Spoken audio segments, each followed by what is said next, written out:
in iOS 12, 13, 14, Safari looks like this.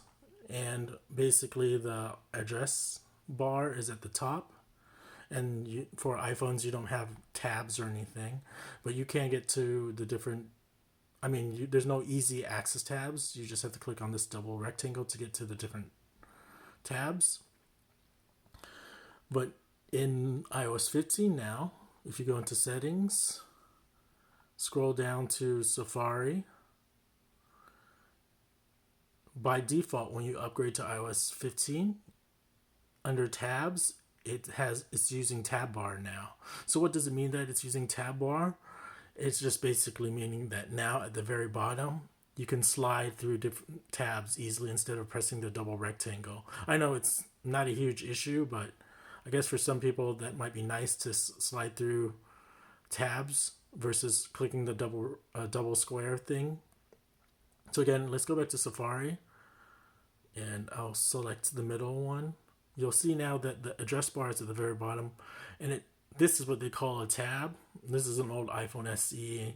I'm pretty sure iPhone 8 or SE2 will look like this. I'm not sure what iPhone XR will, or the X's or 11, 12s, and 13s will look like, but now you can easily scroll between tabs like this versus originally using the double square icon to shift between tabs.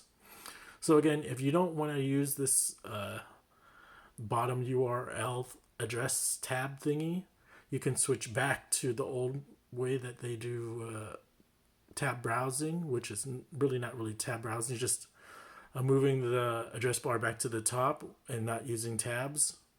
The sliding tab thingy is you just go into settings.